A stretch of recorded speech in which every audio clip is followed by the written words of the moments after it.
Alright, it looks like they're starting it up. So this will be a very hype set. Matador, another OG from the Nick Brawl community. He actually played a couple offlane majors, those being 2023, both Combo Breaker and Frosty Faustings for NASB2. I believe top 8 at both, if I'm not mistaken. I can't remember. I think so. But, is that the Ultimate Wario player? Which one? Because I think Matter plays, Banjo. Lyarri, I'm not sure who they play in Ultimate. I'm not familiar with them, personally. But Matter plays Banjo, as far as I'm aware. Unless he plays a different... I only ever played him in a doubles bracket. Yeah, Matador, he played Jenny in NASB1, and is back with her in NASB2. So it's always exciting to see him. Banjo main? Yeah, he's sick with it. His banjo is like actually pretty fun, I'll say. Him and a friend played Wii Fit Trainer and Banjo. So there's a lot of cool setups with that in 2v2. You remember when you had faith in that character? Oh my gosh. Don't even get me started on Banjo.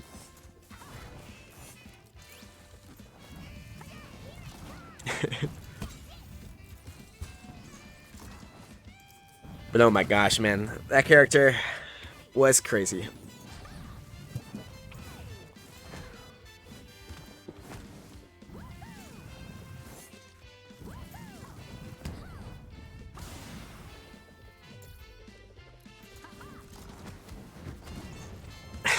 that is pretty much the spark notes of Banjo-Kazooie and Smash Ultimate is he is awesome, but unfortunately he sucks. It's like perfect amount of words required.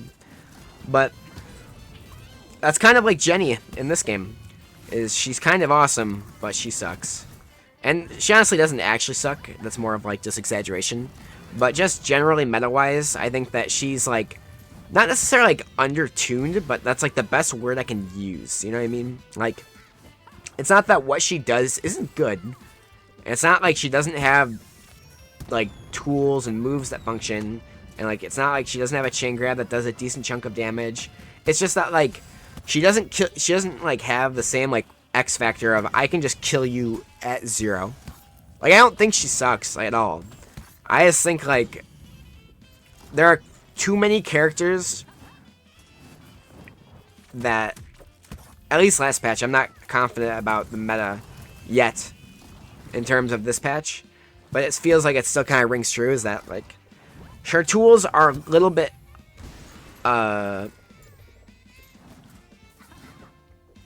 what's the word, overshadowed, I guess is what I'm trying to say. Yeah, like that's my point, is like it's not like her fault that every other character is insane. So it's like she's not even bad. It's just that like generally I placed her lower, not because she's bad, but because everyone is better. And that's such a weird thing, like it's so weird. You know what I mean? It's a very odd thing to like describe.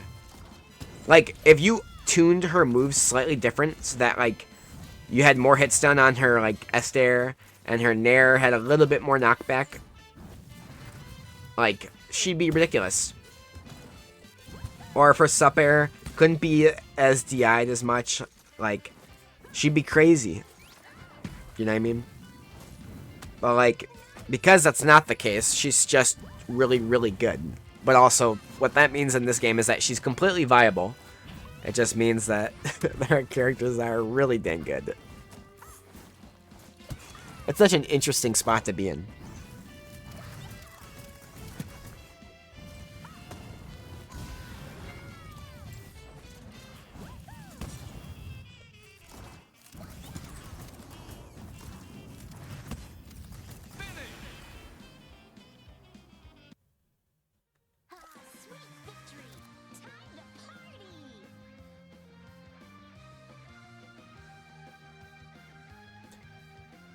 And speaking of all of that, Madder just says, "Shut up, Cherry."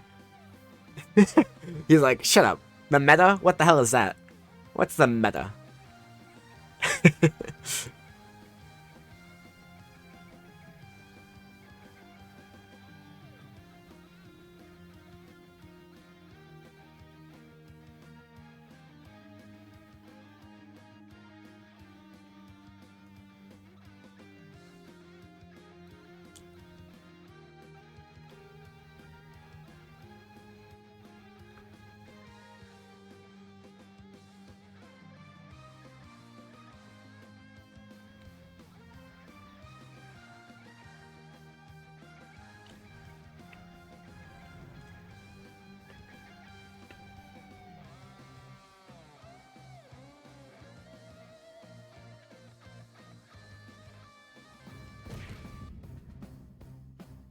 Here we go.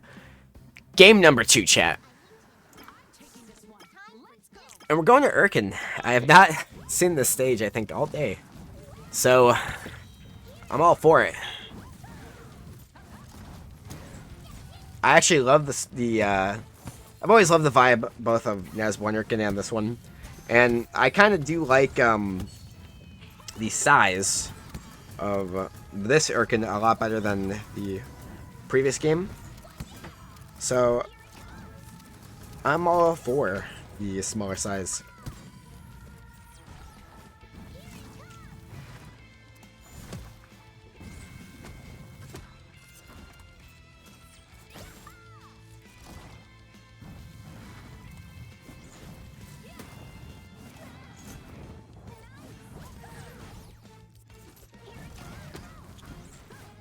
I'm gonna make an announcement, just on Twitch, not like some special thing. But, top 8 winners.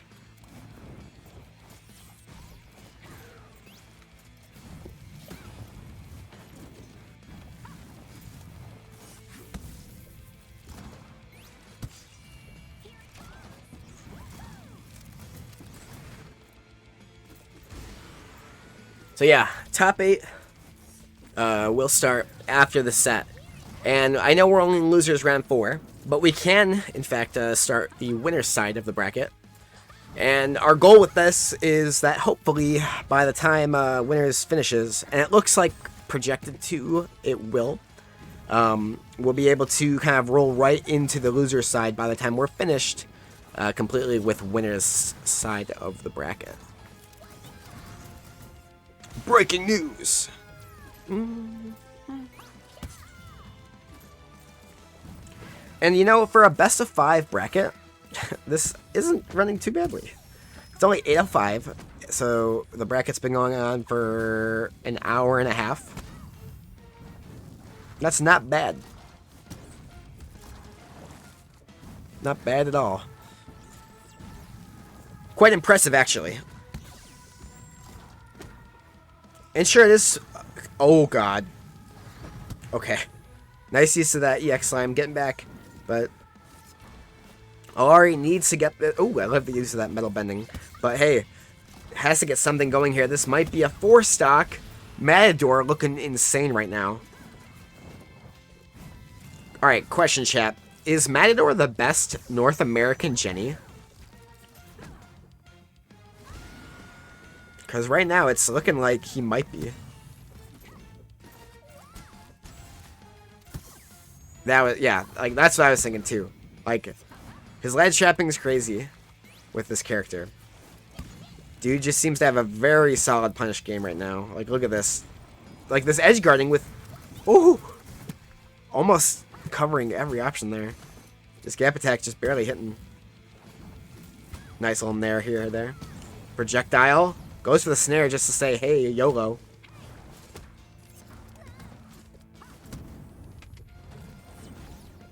I love the use of snare. And this is a NASB2 thing too. And more exaggerated compared to how it is in this game. But like using it as like a movement tool for certain situations is really smart. Because it's a moving hitbox, you know? Like, and it's like they try to punish you for it. And then all of a sudden they're getting hit by Jenny. Wow.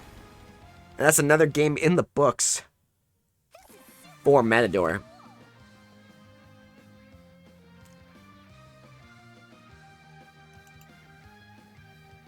Matador, one game away from moving on to losers round 5 into the loser side top 8 qualifier. And for Lyarri, they've only got one more shot to keep this tournament run alive. So what will they do? Is this how it ends for them? I don't know. We will attempt to see, right?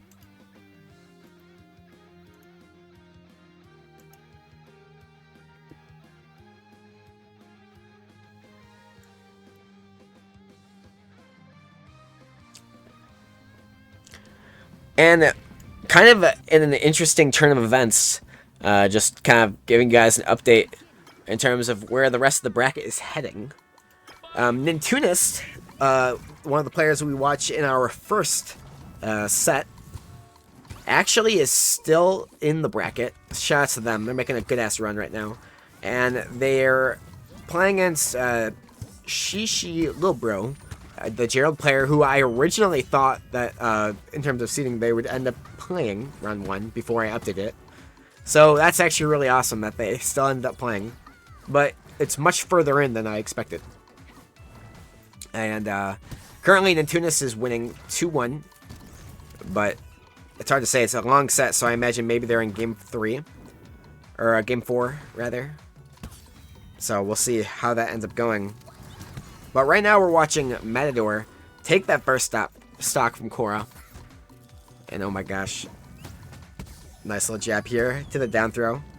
And this is actually something similar to what we've seen from Scooter, who they also played Jenny. We watched them on stream today. So this is actually one of the few times I've actually seen both. Oh no.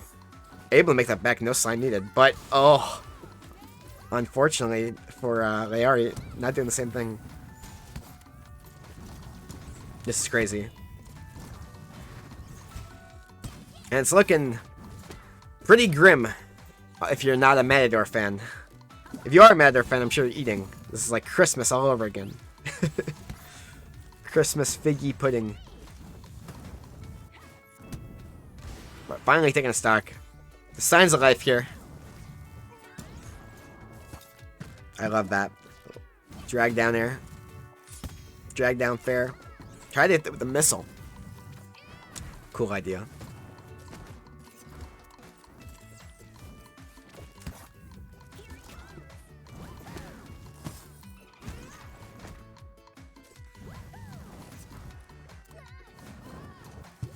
Also, one other thing that I would feel like mentioning here is that Matador, in order to get here,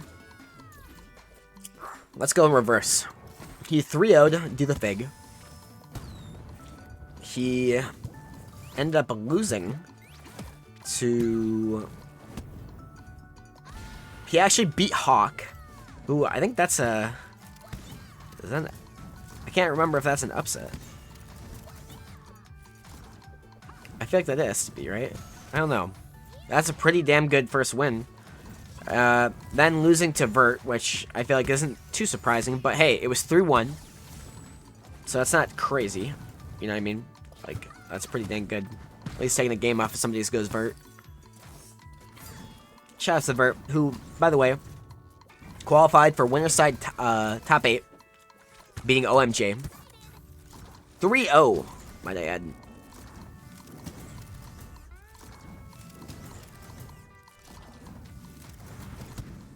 Finally making it in. And there it is. That's a 3-0. And that concludes our little detour, if you will.